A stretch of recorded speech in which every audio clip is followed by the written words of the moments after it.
Hello everyone, I am Dr. Neha, practising doctor at Bharat homeopathy.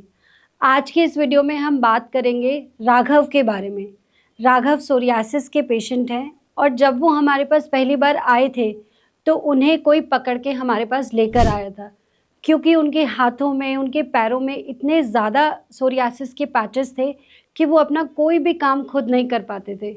In fact उनके घर वाले उनको अपनी चम्मच से खाना खिलाते थे।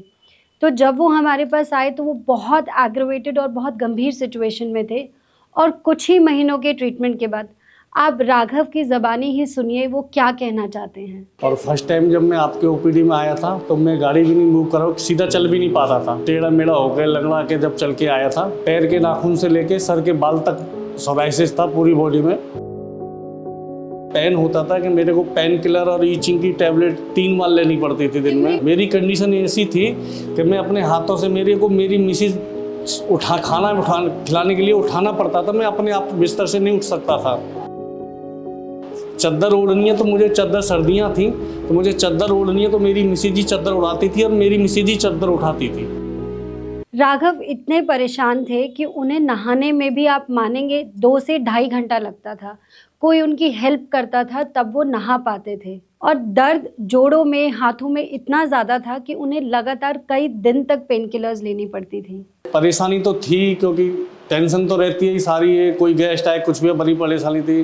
बल्कि मैंने 3 मंथ तो मैंने चम्मच वाला खाना खाया हाथ से। हाथों में इतनी प्रॉब्लम थी कि मैं खाना भी नहीं खा सकता था। मैं पहले 2 महीने सुबह शाम दोनों टाइम नहाता था। 2 घंटे मुझे नहाने में लगते थे। अब मैं 1 टाइम नहा रहा हूँ, अब मुझे 1 घंटा लगता है नहाने में। पहले मैं 2 घंटे पहले सारा 1 आधा घंटे गीला करता था, फिर सारा सफाई करता था। और नहाने के बाद आने के बाद इतना पेन होता था कि मेरे को पेन किलर और ईचिंग की टैबलेट 3 बार लेनी पड़ती थी। पेन किलर में आपके पास से आया था जब से, जैसे सोराइसिस बढ़ती जा रही थी, मैं पेन किलर के बगैर सो ही नहीं पाता था, लेट ही नहीं पाता था।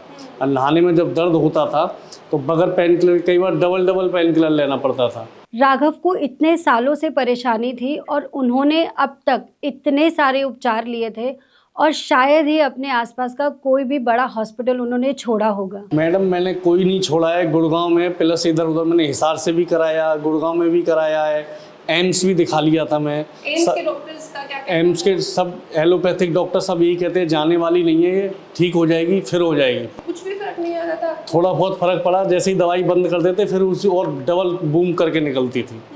राघव इतने परेशान थे कि वो मेंटली भी बहुत लो फील करते थे, बहुत डिप्रेस जैसा फील करते थे। पर यहाँ से ठीक होने के बाद उनका मोराल इतना बूस्ट हुआ कि अब वो अपने आसपास सोरियासिस के पेशेंट्स को ढूंढते हैं और अपनी जर्नी के बारे में बताते हैं और उन्हें बताते हैं कि पहले मैं कैसा था और अब आप देखिए मैं कैसा हूँ। मैडम मैं इतना परेशान था पिछले 13-14 साल से कि मैंने एक सोराइसिस ग्रुप बना रखा है, जो कि कम से कम 20 से 30 लोग मेरे ग्रुप में ऑलरेडी हैं। कोई कहीं से इलाज ले रहा है, कोई कहीं से ले रहा है।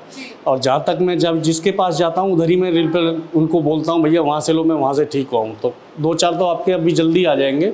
और ये वीडियो मुझे भेज देना तो मैं सब लोगों को वीडियो दे दूँगा तो और जल्दी आएंगे। जो एक आम चीज़ है आप और हमारे लिए सोना, वो सोना भी उनके लिए इतना मुश्किल हुआ करता था।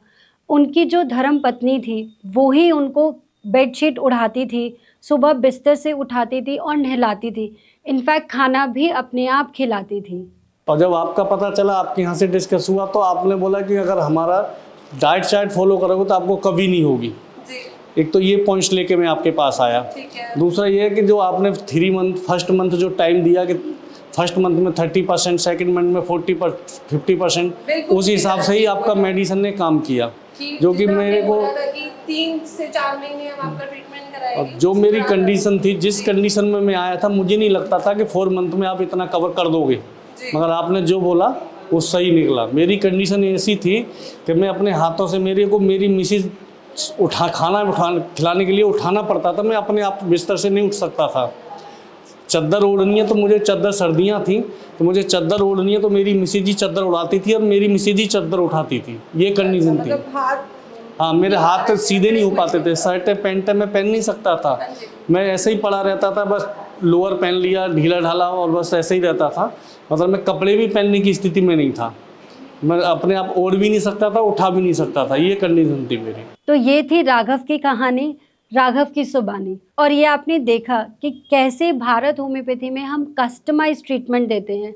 कस्टमाइज ट्रीटमेंट का मतलब है एक दवा जो एक ही पेशेंट के लिए बनी है, उसी के कारण के आधार पे बनी है और हर पेशेंट को वो दवा सूट नहीं करेगी। सारे सिम्टम समझने के बाद पेशेंट का मेंटल स्टेटस, पेशेंट को परेशानी कितनी पुरानी है और उन सारी बातों को समझने के बाद सिर्फ पेशेंट के लिए ही वो दवा कस्टमाइज़ की जाती है।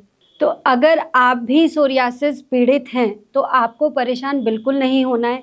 किसी भी चीज़ का वेट मत करिए।